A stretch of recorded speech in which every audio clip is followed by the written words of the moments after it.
Bike side yan mga kaskud pa. Nagpa-install lang ako ng RFID para mas maganda. Focus muna ako sa pag-uwi. Nakuha ko na yung motor.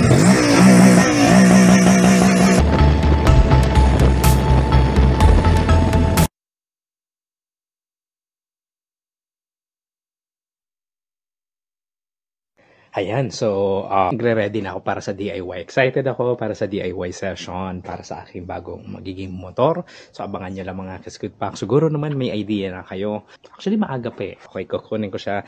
Napaka-excited ko ngayon. Napakasaya ko rin dahil at least nakuha ko rin tong motor na to. Patagal ko tong pinag-isipan at pinangarap. Okay, from the very first time na nakita ko to at inilabas to ng Honda, talagang isa na fanboy ika. 6.5 hours later. Ayan, so alis na ako. Oras na ba? 4 PM. So tingnan natin kung ano oras ako makakarating. Siyempre may dala akong helmet. Ayan. Antay ko lang yung sundo. Mahil ka na.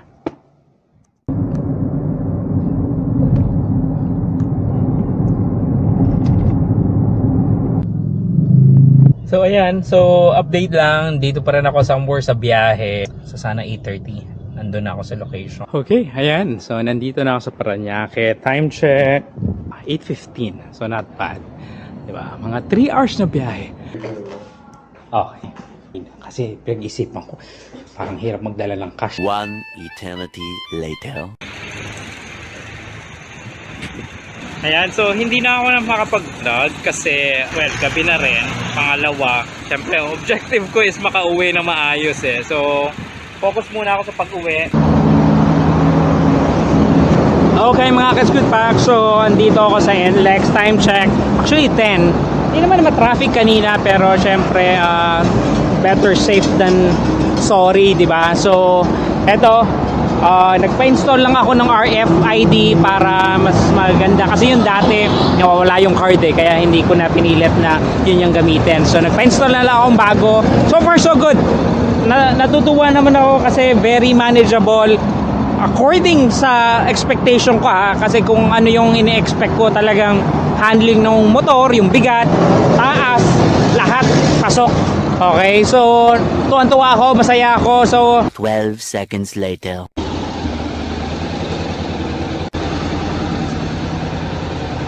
So finally, I got home. Time check, 11:52. So, mambay muna ako NLEX and all. Pero, yeah, safely home. So, Day 2.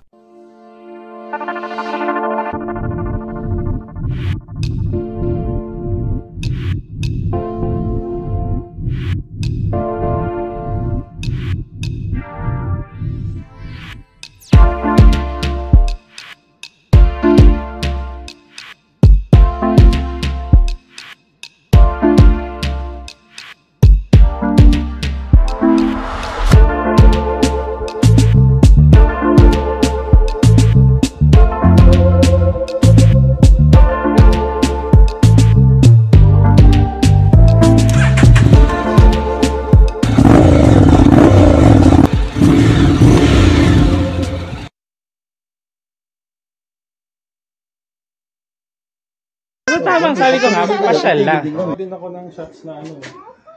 Kuha din ng shots na Brian, si Roland, si Boss Mike. Ayan.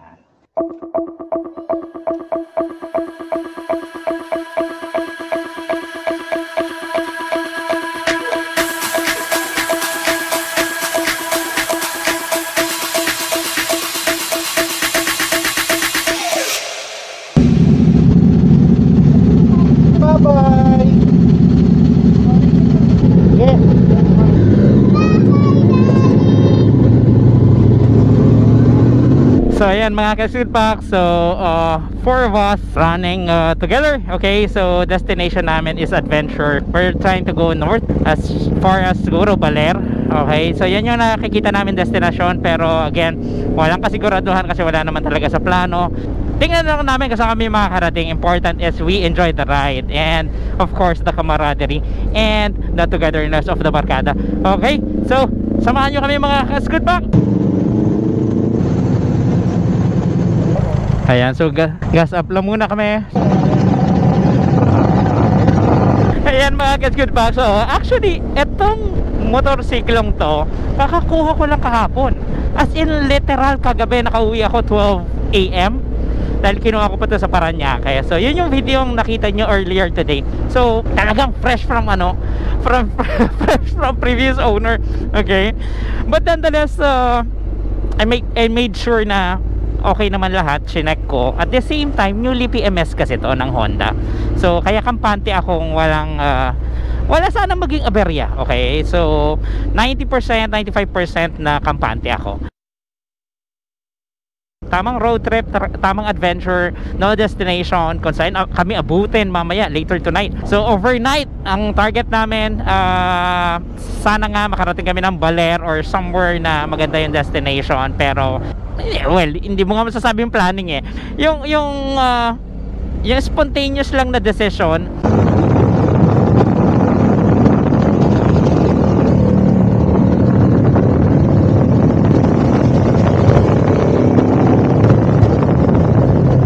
Ayan, so nasa rotonda kami ng, hindi ko alam eh, pero yung nilagay na Waze ni Bri is Arayat daw. So hopefully tama naman kasi again, go lang kami ng go. Yeah.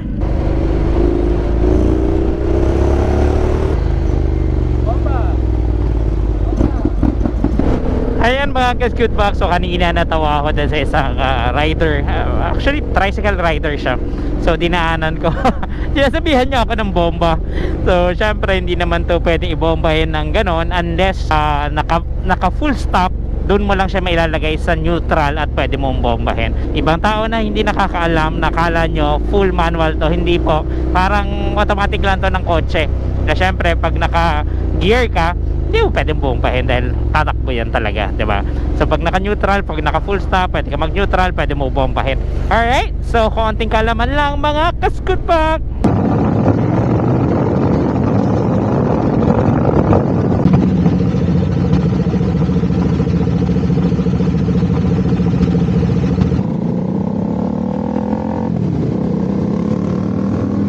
Ayan, so lumagpas na kami ng Gapan, Nueva Ecija. For now, naghahanap lang kami ng stopover daw. Ayan, so somewhere kami sa Gapan pa rin. Nag-gas stop, nag-rehydrate and all. So, time check, 12:41.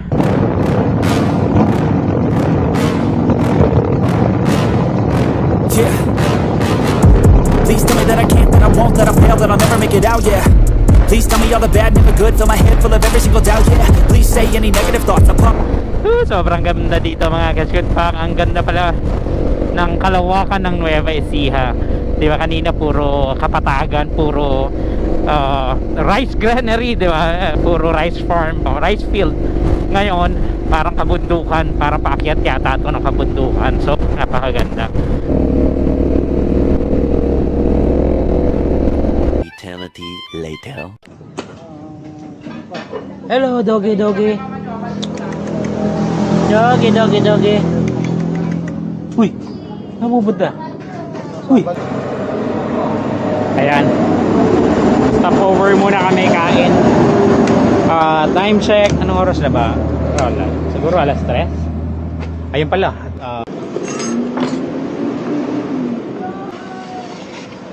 Ayan pagkain namin. Kambing, kalderete ang kambing. Patay balunan, Bicol Express. 2,000 years later. May rainbow, oh. Ang ganda. Yeah, ang ganda ng kabundukan. Ganda. Yes. Puro, hindi ko alam kung mangga yan or what.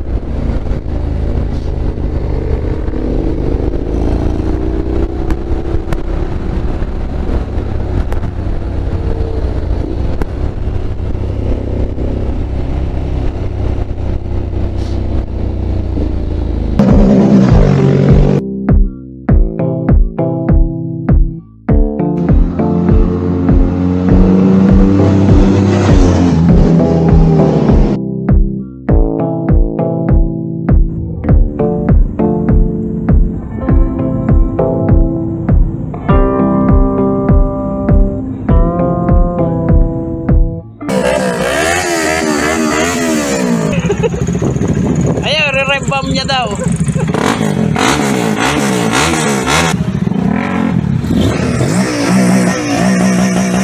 Ayan, so nasa Baler kami, nakarating rin kami sa wakas after ilang oras. Pero kami magandang picture. Dahil dito sa batang to, anong pangalan muli kuya? Euler po. Euler. Ayan. So pag napunta kayong Baler, make sure, lagi naman to nandito sa kuya, ang galing ng mga picture. Ipopost ko na lang rin para makita nyo. Pero panalo to kuya. Salamat, salamat.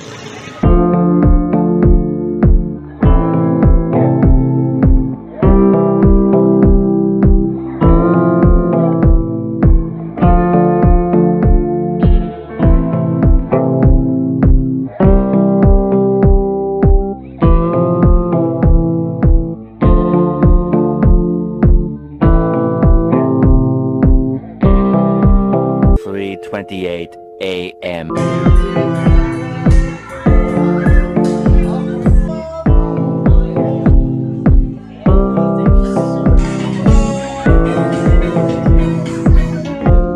Natuwa ka? Ako, Day 3.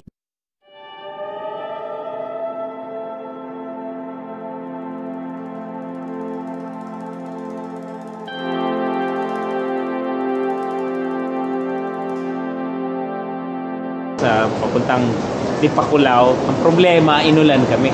Kaya hindi na ako nakapag-vlog dahil baka masira lang yung camera dahil. Kaya yung clip kahapon, makikita nyo, nandito na kami sa Baler with all the pictures. So ngayon, plano namin pag-uwi, daan kami ng Bungabon.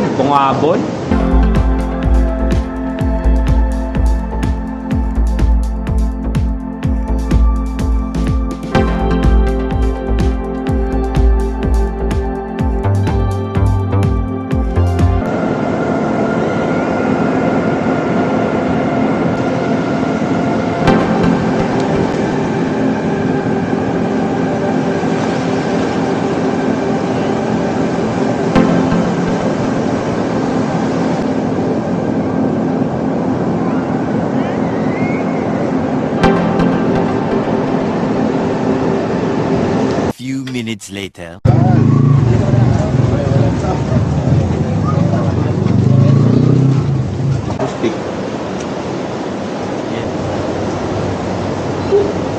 Just add 1 egg. And mga kids with bag, so kakape lang ako saglit. So time check siguro mga 9, wala pa siguro 9. So ang plan namin at least before 10, lakad na kami, alis na kami. Yung hotel, very accommodating naman, very highly recommended tong hotel. Dapat kami sa room 25 lang, beachfront, di ba? Ayan siya pag umaga, may mga nagsuswimming, may mga nagsusurf, may mga maraming police, so very safe yung lugar. So kung kayo mapadpad dito, subukan nyo dahil talagang highly recommended yung lugar. 4 kaming motor, lahat kami pinagbigyan na mag-park dito sa loob. A few inches later.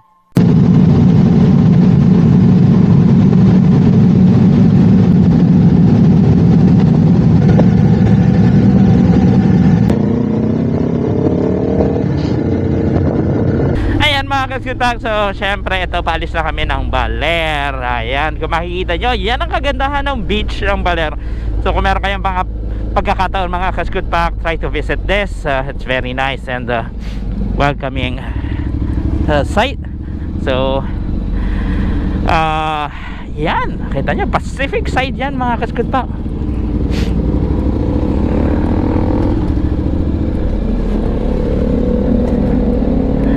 Ang ganda, di ba? Yan, syempre kasama ko pa rin ang 3 buddies, sina Bri. Yan, shout out si Briding. Yes, Briding siyang ating lead again for the destination. Then of course nandiyan dyan rin si paring Mike at si paring Roland. Okay, so again, good morning to everyone. So continuation lang to. Ang daan namin this time is Bongalon, tama ba? Bungabon o Bongalon? Ayan, so ang daming riders ang dumating dito sa Baler. Ayan ang makikita nyo, ang dami nila. So good times, right? Good times. It's weekend today, Saturday na ngayon. So of course day 2 namin sa aming riding dito sa North.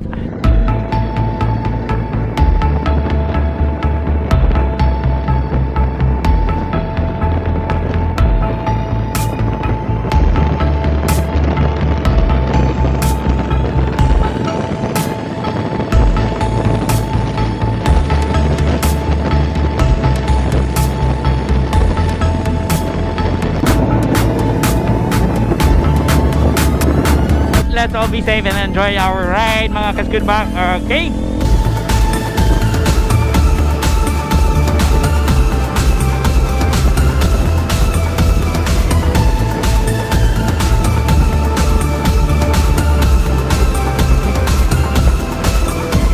Ayan mga kasgoodbak, so paakyat na kami ng Bungabon. So makikita nyo medyo nagbago yung kapaligiran. Wala ka na makikita mga sakahan. Bundok na paakyat na action dito ng bundok, medyo pa-incline siya, pero ang pinakamaganda nagbago dito malamig po ang klima. Okay,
grabe dito mga kasgoodbak. Ito yung sasabihin natin na twisties walang katapusan.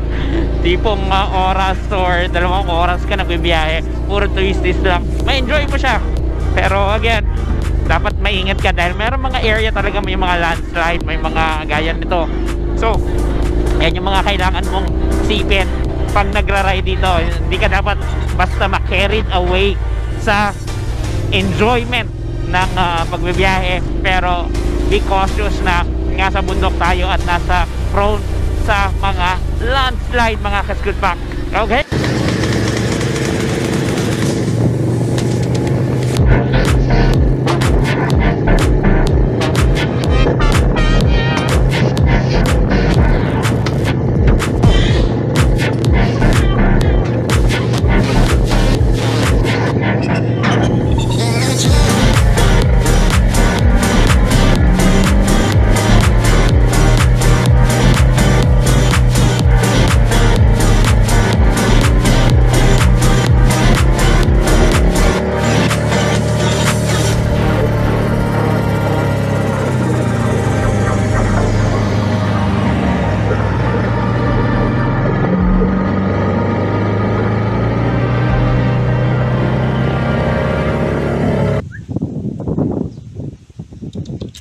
Ironman Drive. Ba't ba wala ka balahibo? Ano nga pa? Kumakain ka bang banana? Kahit ang lalaki ng aso, mga... Ayan, stop over muna kami. Dahil maganda dito sa I Love Aurora pa rin. Somewhere sa Aurora. May view deck, may Mama Mary pa nga doon, no? So dito muna kami, kakape muna kami dito and all.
mga Kaskud Pak. So, saan man to? Ang ganda. Kaso, walang entrance.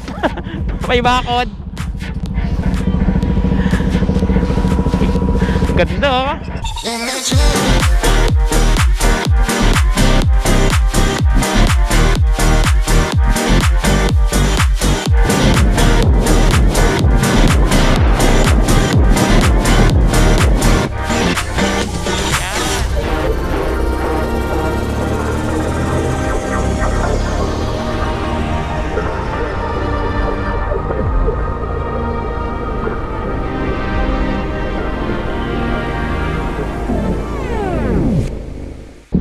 Ito yung famous bridge dito sa somewhere sa papuntang Baler. Okay. Ito yung nakakapag-swimming. Pwede ka mag-swimming, napakalinaw ng tubig. Ayan, kung makikita niyo 'yan. Maganda siya. Maganda siya. Marami ring turista, naibayad lang yung ano. Pero maganda siya. Ayan. Linaw. Kulay blue, bluish, greenish, kung ano man tawag nyo dyan. Pero makikita nyo yung kalawakan ng bundok. Ang ganda tingnan. Kasi ang kinaganda dito, yung mga bundok may vegetation. Ikumpara mo yung talagang inano ng mga loggers, mga illegal loggers. Pero dito somehow controlled. Salamat po Bungabon, ayan, salamat po. Ito pala talaga ang land of sibuyas. Kaya pala napakadaming tanim na sibuyas or farm na mga sibuyas kami nadaanan. So maraming salamat po.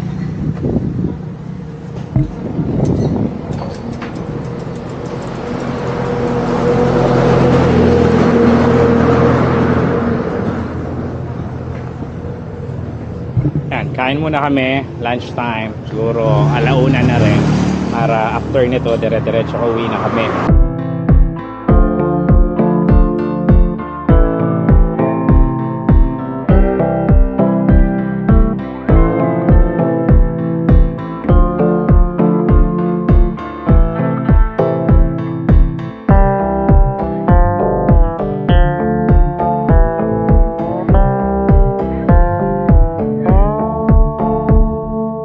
Kaskud Pak. So nandito na kami somewhere sa La Urba. Pero again, maraming salamat sa inyong lahat, especially yung mga nanood at nakarating sa part ng episode ko today. Please support me more on my episode kasi ito ang gagamitin nating motor in the upcoming episodes, mga upload natin, mga new videos, new adventure. And please comment down below kung ano yung gusto nyo malaman, kung meron ba kayong gusto malaman dito sa motorsiklo. At pwede ko naman gawa ng video separately kung sakali man maganda yung topic. Okay, so nonetheless, ako'y nagpapasalamat. Ride safe always mga Kaskud Pak. Till next time. Okay, so maraming salamat and ciao for now.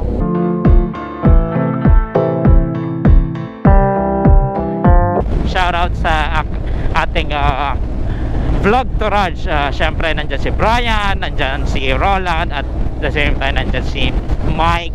Okay, so maraming salamat sa pagsama nila sa akin para i-break in tong ating bagong scooter na I'm so happy about. Okay, so isa to sa achievement natin for the year, and eto ang tataguyod sa ating adventure ride for this 2024. Okay?